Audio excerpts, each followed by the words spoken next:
pagi teman-teman semua yang ada di sini. Terima kasih telah menyempatkan hadir di dalam forum ini ya, teman-teman. Gimana kabarnya teman-teman di sini? Alhamdulillah. Baik.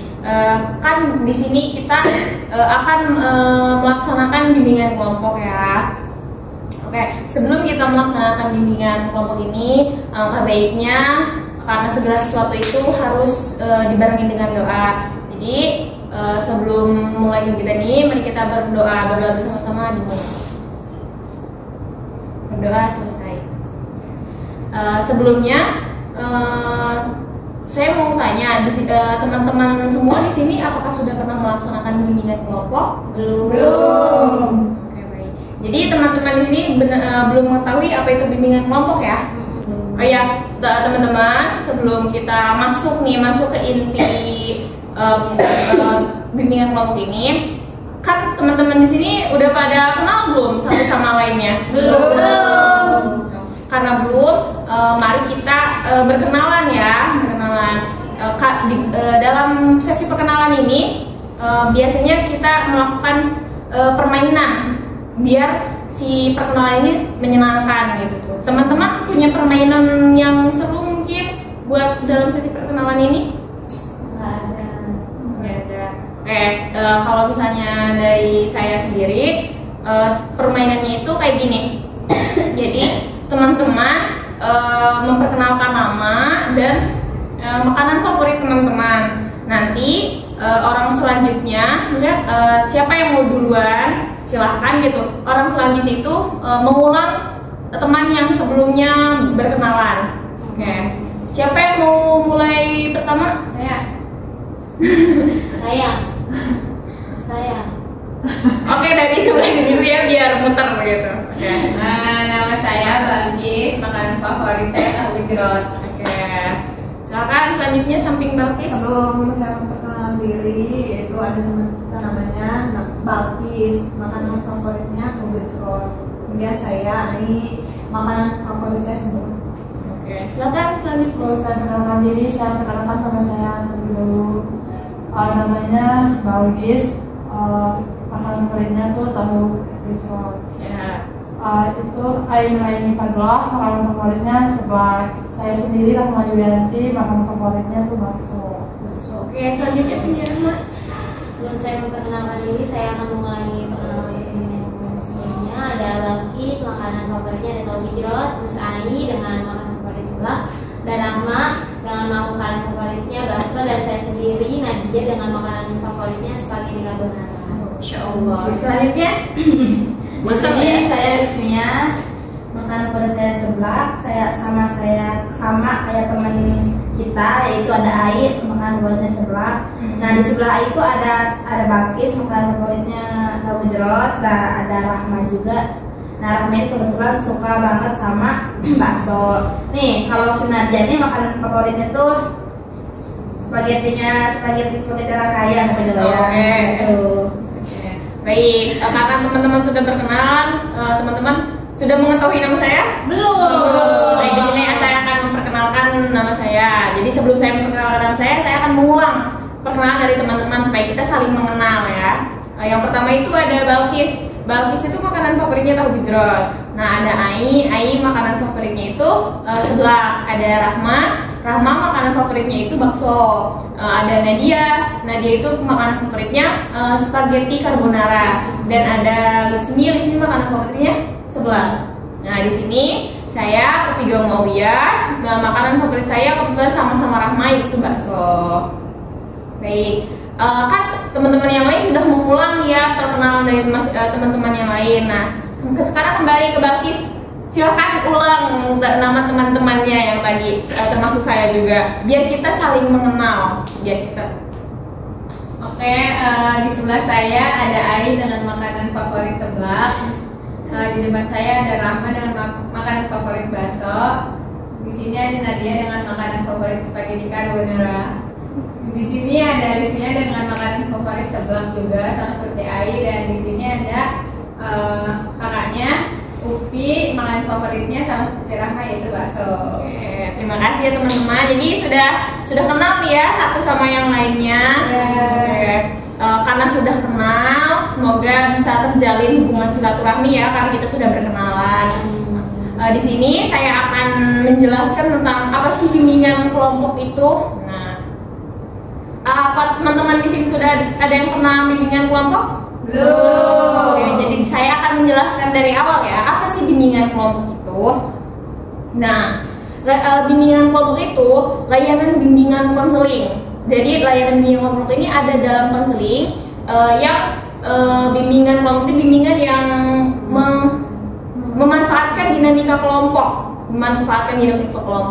untuk mengembangkan potensi diri teman-teman semua yang ada di sini. Nah, kalau misalnya teman-teman nggak tahu apa sih dinamika kelompok itu, nah dinamika kelompok itu kondisi atau situasi yang akan teman-teman ciptakan nanti ketika kita saat berbimbingan kelompok ini, yaitu kayak interaksi teman-teman, tanya jawab teman-teman, pendapat-pendapat teman-teman yang akan kita lakukan nanti.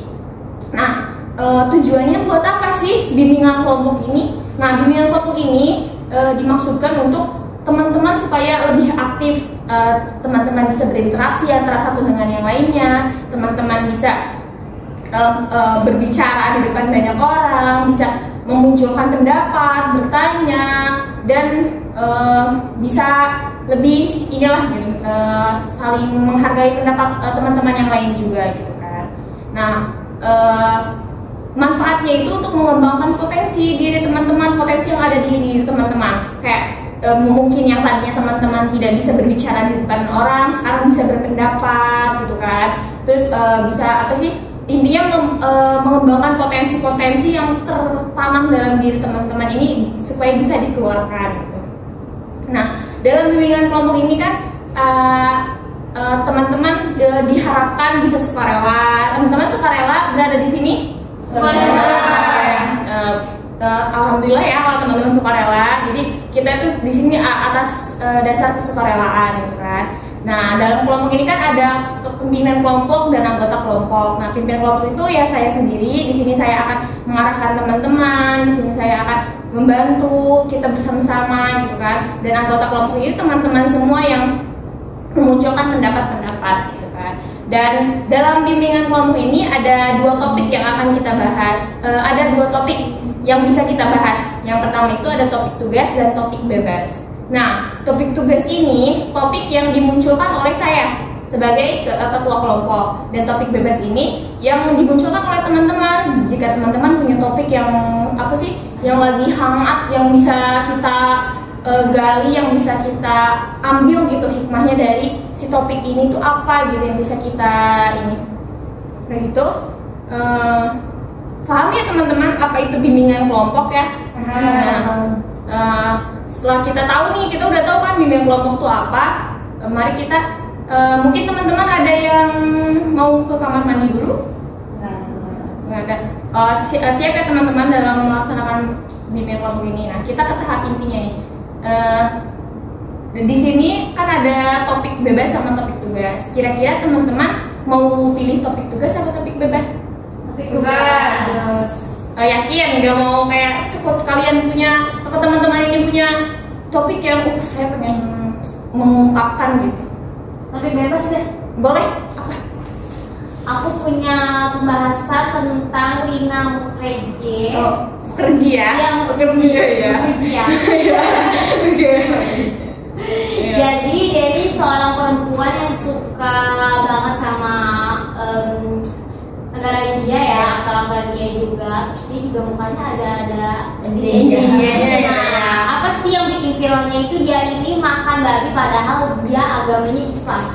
Dan dia berbangga diri banget nih sampai kayak bikin video terus mencontohkan ke halayak publik. Abis itu dia nih kayak dia nih dalam pembicaraan di dalam videonya tuh kayak ngomong aduh ini gue bakal dicoret nih kayaknya di kakak nih, tapi ya udah lah ini tuh kalian bakal di Islam nih. Dia tuh jadi sebenarnya dalam keadaan sadar, tapi dia tuh kayak yang sadar juga gitu untuk melecehkan agama dan keluarganya sendiri gitu loh. Jadi kayak kehitungnya kayak semacam penistaan agama gitu. Oke, baik ya.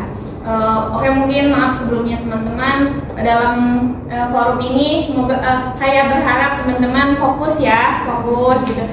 Teman-teman tidak main HP dulu sebentar, kita taruh dulu apa sih alat-alat yang ada di kemampuan teman-teman. Kita fokus, kita mengemukakan pendapat kita gitu kan. Jadi oke. Jadi kan tadi topik bebas yang Nadia munculkan itu tentang Lina Mukherjee. Oke, saya juga mengetahuinya ya. Misalnya kayak saya pernah mendengar, saya melihat juga. Jadi kayak di sini Lina Mukherjee ini kan bisa dibilang kayak dia sering muncul lah ya di entah itu di sosmed atau di TV juga, kayaknya dia pernah muncul juga kan. Ya, dia ini yang selalu menyukai apa sih semua hal berbau India. Nah, mungkin yang lagi viralnya itu dia makan babi sedangkan dia itu beragama Islam, beragama Islam, dia itu Muslim ya. Yang perilaku dia itu bertolak belakang sama kayak apa yang diperintahkan sama agamanya gitu kan. Kayak itu memang salah gitu kan. Jadi saya minta pendapat teman-teman, apa sih yang di pikiran teman-teman tentang yang si Lina Mukherjee ini lakukan? Mendengar dari cerita yang sudah dijelaskan tadi, menurut saya ya itu salah banget ya. Dia kan beragama Muslim. Nah, di Muslim itu sangat diharamkan kan babi itu. Betul sekali. Iya, jadi sangat salah gitu. Kenapa dia makan babi padahal dia tahu kalau di agamanya itu dilarang makan babi. Nah, mungkin kalau pemikiran saya, mungkin dia makan babi itu bukan benar-benar dia pengen makan babi, tapi menurut saya dia tuh pengen viral. Akhirnya dia tuh bisa meningkatkan popularitas dia. Akhirnya dia jadi trending gitu. Kemudian dia akhirnya mendapatkan feedbacknya itu kayak misalkan dapat uang dari sosmed gitu, dari viral itu. Nah, saya juga ingin bertanya nih, dia kan Muslim ya, terus dia makan babi, terus gimana tuh cara dia menghilangkan apa sih namanya najisnya itu kan udah masuk ke perut kan, gimana tuh cara mengeluarkannya biar Allah bisa menerimanya lagi, terus dia tuh tidak ada najis dalam diri dia gitu. Oke. Kalau misalnya sepengetahuan saya ya, misalnya kalau misalnya dalam Islam nih, kalau yang kayak gitu itu tuh termasuknya murtad. Misalnya tapi murtad itu masih ya kan, murtad itu bukan karena murtad itu bukan kayak kita pindah beragama, tapi banyak murtad yang lain. Dia itu sebenarnya termasuk murtad, cumannya mungkin dia tidak mengetahui, mungkin bisa jadi dia kurang paham dalam beragama, jadinya dia melakukan itu gitu kan.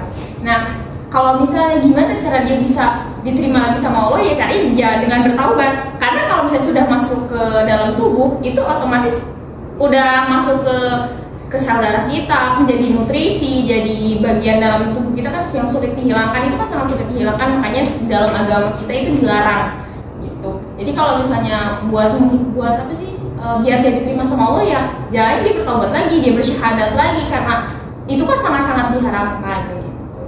Mungkin teman-teman ada yang berpendapat gitu, mungkin kalian lebih ini izin berpendapat. Iya sih. Kalau tadi yang udah dikatakan Ai, ya sih benar, maksudnya kayak dia kayak gitu sebenarnya bukan semata-mata pengen makan babi beneran ya gitu kan. Karena kita juga orang Islam, semestinya kita tahu babi itu apa sih baiknya, apa sih enggak ada apa sih buruknya gitu tuh kalau kita makan babi gitu kan. Itu yang pertama. Terus yang kedua, gimana caranya menghilangkan itu? Ya nggak bisa, karena kan makanan itu kan akhirnya sudah mendarah daging kan dalam diri kita. Kayak misalkan kita berpenghasilan dari sesuatu yang memang dilarang ke dalam agama, itu kan akhirnya kita makan dan itu mendarah daging dalam diri kita, dan bisa menghilangkannya itu ya dengan cara taubat nasuha gitu. Mungkin kayak di Indonesia tuh makan babi sangat wah kontroversial banget nih gitu kan. Tapi padahal masih banyak ibarat kata kemungkaran yang lain yang dilakukan sama masyarakat Indonesia nih, misalkan kayak mabok gitu kan. Kayak masyarakat Indonesia memandang mabok kayak ya udah mabok gitu, iya biasa aja. Tapi giliran ya udah kenapa nggak sekalian makan babi aja? Anjir gue Islam. Tapi banyak yang kayak gitu kan, padahal sama aja gitu konteksnya, itu dilarang juga dalam Islam gitu. Jadi kalau misalkan itu sih yang menurut saya. Oke. Ya, pendapat saya maksudnya. Teman-teman yang lain Nadia ingin berpendapat mungkin. Rahma? Cukup. Rizmi? Ya, kalau dari sini kembali lagi ke yang AI sama Barcelona, berarti dia terobsesi dari sosmed loh gitu. Iya. Jadi kayak gimana caranya lu pengen gimana, apalagi itu apa yang bertentangan dengan kayak gimana bodo amat omongan orang tua kayak gimana, bodo amat kayak respon orang tua kayak gimana. Jadi berarti dia kembali lagi ke media loh. Jadi yang istilahnya media itu jahat juga ternyata ya. Jadi bikin orang kayak ya udah berpola pikirnya kebalik gitu kan. Berarti kan sepengetahuan saya kan kenapa Islam melarang kita makan babi?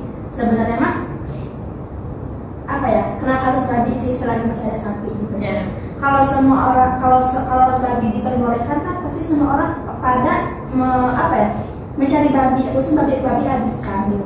Berarti kita kayak kenapa Islam melarangnya? Karena pertama emang nggak ada mudaratnya loh, kebanyakan mudaratnya gitu kan, kebanyakan mudaratnya kayak katanya mah ya daging babi juga kan bisa membusukkan daging yang ada di dalam diri kita kan gitu. Itu udah.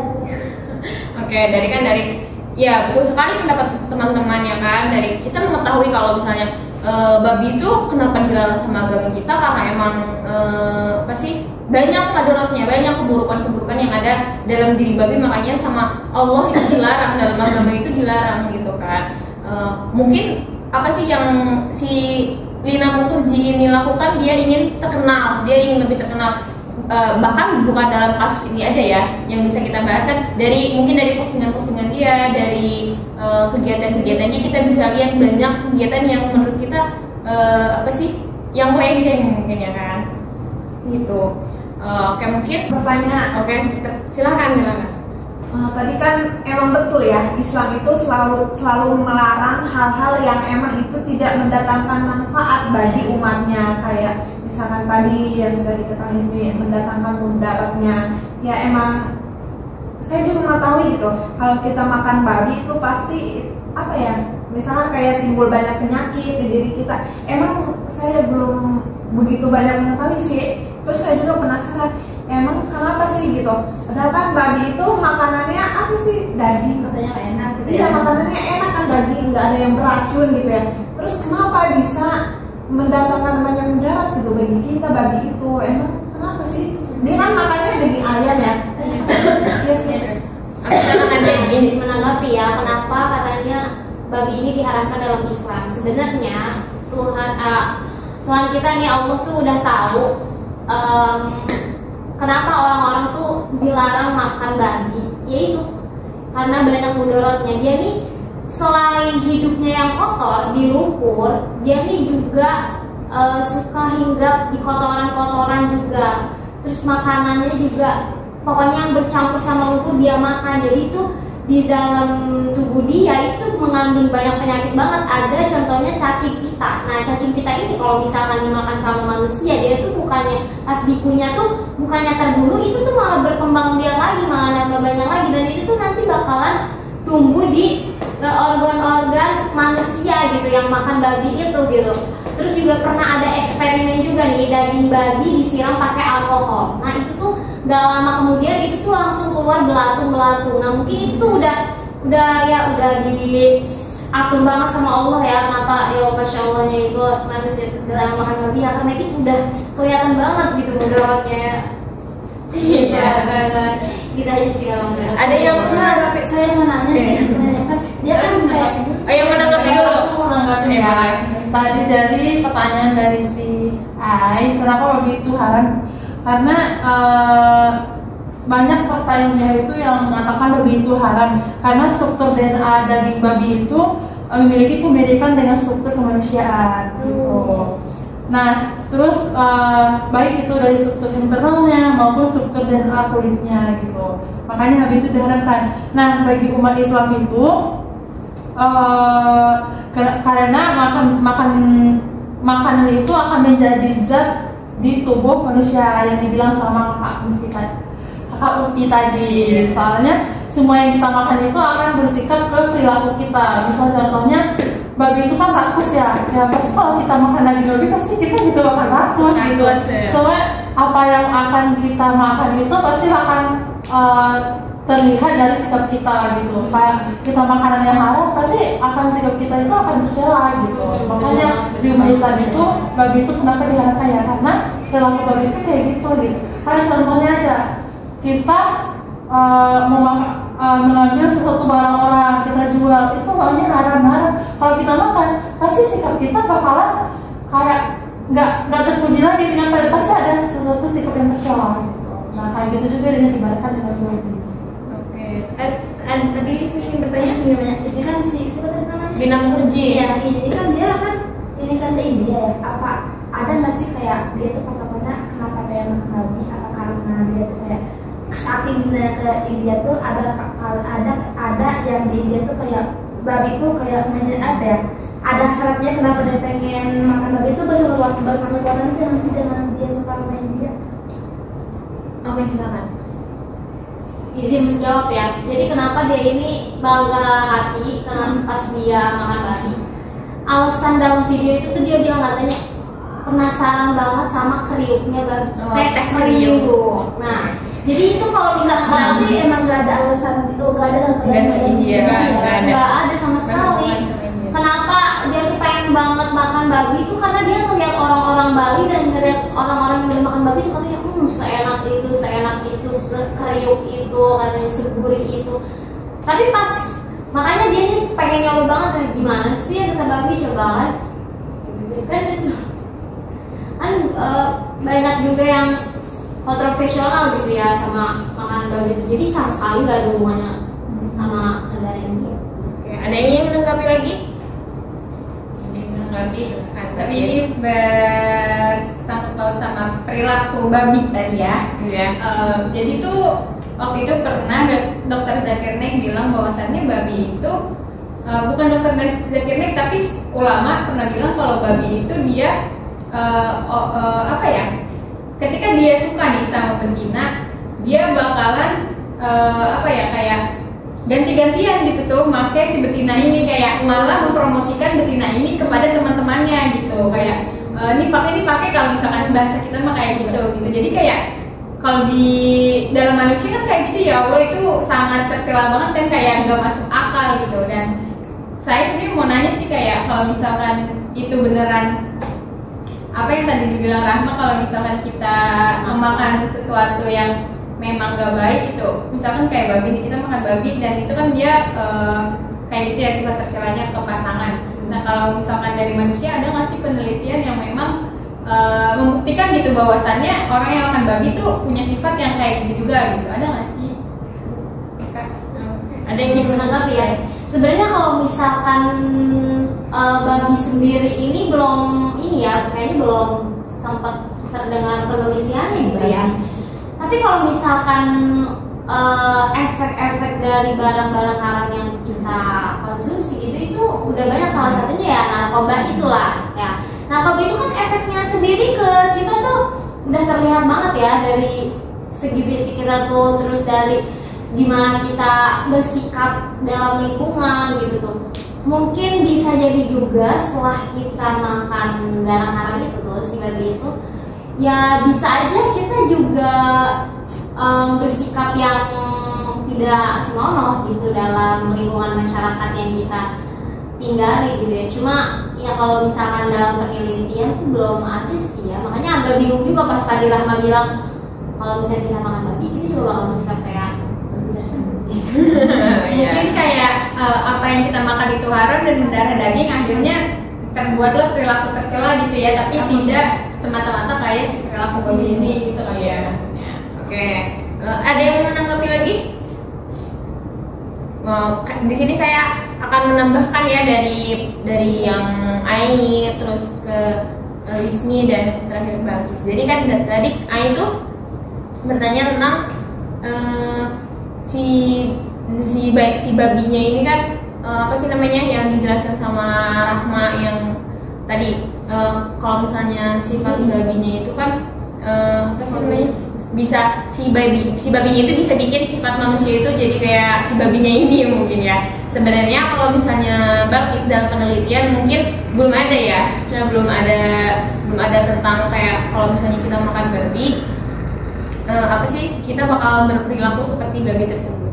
Tetapi banyak hal-hal yang maksudnya kan banyak buruknya nih si babi ini dalam kandungan di dalam tubuhnya itu kan banyak yang buruknya. Mungkin dari zat-zat buruk yang ada dalam tubuh babi itu yang menyebabkan perilaku kita jadi yang ya tercela tersebut gitu. Nah kan si babi itu buruknya tuh banyak banget gitu tuh yang ini ada yang dapat merusak tubuh, yang dapat merusak sel-sel dalam tubuh gitu kan. Nah kalau misalnya dari Lismi yang katanya kalau si Lina Mukherjee itu ya emang nggak ada hubungan, nggak ada sangkut paut sama India. Jadi dia memang mungkin pure suka sama India. Kalau misalnya dari masalah ini dalam kasus ini, kenapa dia pengen makan tes kriuk itu karena kan di Bali sekarang tuh lagi booming-boomingnya kan makan kayak babi guling gitu tuh. Si kulit babinya itu kan kayak crispy gitu kan, kayak crispy gitu. Jadi orang tuh berlomba-lomba ada yang ke Balinya langsung buat ngerasain si rasa babi yang aslinya itu, ada yang bikin di rumahnya masing-masing. Nah mungkin itu yang membuat yang memicu si Lina Mukherjee ini tuh kayak gimana sih kok orang-orang banyak ngomongin tentang babi ini gitu kan. Teman-teman yang lain ingin berpendapat lagi mungkin tentang masalah ini, tentang perbabian ini. Kalau dari saya pribadi ya, saran agar kan kita tuh dari awal itu membahas dari sisi agama ya. Jadi kan si Lina Mukherjee itu muslim. Kenapa sih dia kok bisa-bisanya makan babi karena pengen tahu, karena emang lagi viral gitu di sosial media makan babi gitu kan. Apa yang bisa kita ambil gitu kan dari ini? Kalau misalnya saran itu seperti kita tuh sebenarnya harus paham dulu apa yang dilarang dan apa yang dibolehkan sama agama kita. Apalagi kan kita misalnya beridentitas sebagai muslim. Di dalam muslim jelas-jelas diterangkan bahwa babi itu tidak diperbolehkan. Nah itu kan yang menimbulkan stigma masyarakat, omongan-omongan netizen gitu kan yang kamu kan muslim gitu, kamu makan babi gitu kan, dan dengan alasan dia cuma kepo, dia pengen tahu gitu rasa dari si babinya ini kan gitu. Jadi caranya tuh kayak sebaiknya kita lebih memperdalam ilmu agama kita supaya kita tuh nggak cuma ikut-ikutan sama tren yang ada di media gitu tuh kayak bahasanya gitu, kayak bahasa kasarnya kayak masa kita mempertaruhkan iman kita hanya demi tren gitu kan. Mungkin ada dari teman-teman yang ingin memberikan saran. Silakan. Ya jadi apa sih kan Lina itu kayak banyak followersnya, mungkin banyak penggemarnya juga kali ya. Nah terus emang nggak ada tidak ada permasalahan ini dalam Islam gitu. Dia kan sebagai intinya panutan bagi para penggemarnya itu. Terus dia secara tidak langsung dia mencontohkan yang tidak baik kan, dia seorang muslim tapi dia malah makan babi. Siapa tahu kan ada pengikutnya ya, yang maksudnya yang awam gitu, terus mengikuti dia, oh nggak apa-apa tuh Lina juga katanya muslim tapi makan babi, itu gimana ya? Tidak ada tanggapan dari orang-orang Islam gitu kepada Lina tersebut agar memberikan contoh yang baik gitu. Oke, ada yang bagi orang muslim. Ada yang ingin menanggapi terlebih dahulu sebelumnya? Saya akan banyaknya orang muslim yang menanggapi pasti sudah banyak ya, karena dia bisa viral ya karena orang-orang menanggapi perilakunya tersebut gitu kan. Pasti itu sudah menjadi tanggapan di kalangan banyak orang gitu, dan seharusnya kita juga sebagai orang yang memang bertanggung jawab gitu, kita harus sadar diri, kita punya posisi, kita punya potensi untuk diikuti banyak orang, apalagi si Lina ini ya. Si Lina ini kan kayak seleb gitu, bisa dibilang seleb TikTok lah, seleb IG lah.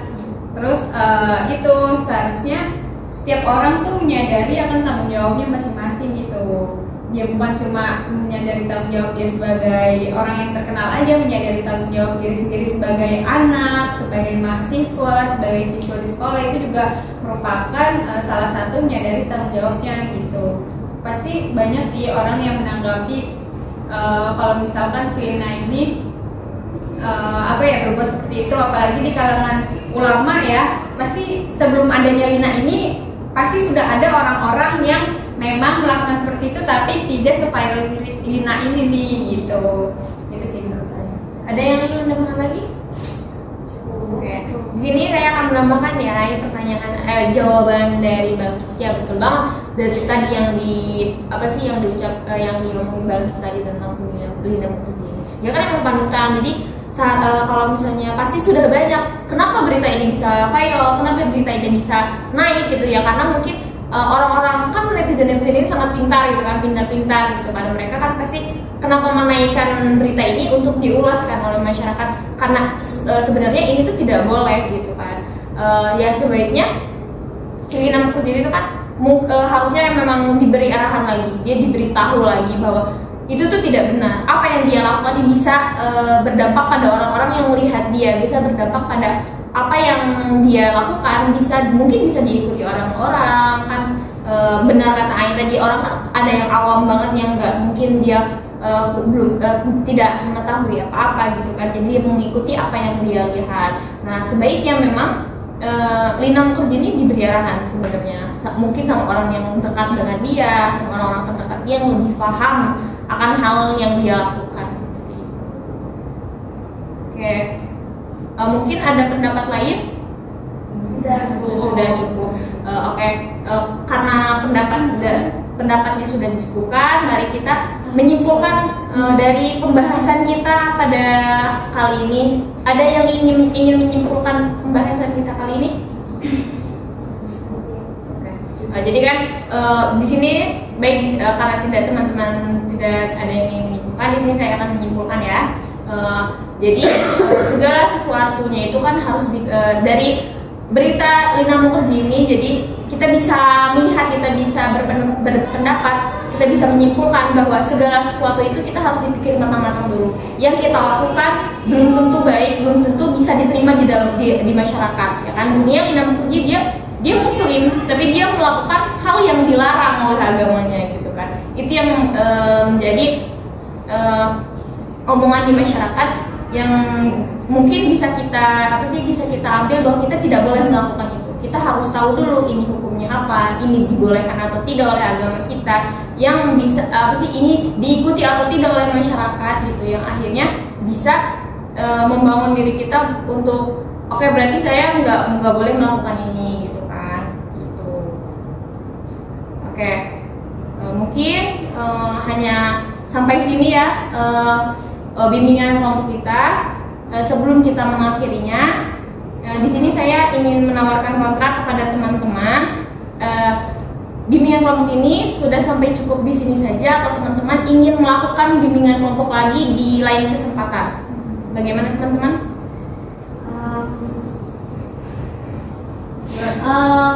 Boleh di bulan depan, di minggu pertama. Oke, siap. Teman-teman yang lain setuju? Kita akan ulang. Oke, baik. Mungkin karena teman-teman setuju dengan kontraknya, kita akan bertemu lagi di bulan depan minggu pertama ya teman-teman. Baik, sebelum bimbingan kelompok ini diakhiri, saya berterima kasih sekali kepada teman-teman sudah menyempatkan waktunya hadir dalam bimbingan kelompok ini. Terima kasih, dan saya meminta maaf jika ada perkataan saya yang salah, perkataan saya yang kurang mengenakan di hati teman-teman, perbuatan saya yang tidak wajar. Saya mohon maaf kepada teman-teman. Dan sebelum kita mengakhiri bimbingan kelompok ini, baiknya kita mengucapkan lafaz hamdalah. Alhamdulillahirobbilalamin. Oke, mungkin cukup sekian dari saya. Assalamualaikum warahmatullahi wabarakatuh. Waalaikumsalam warahmatullahi wabarakatuh.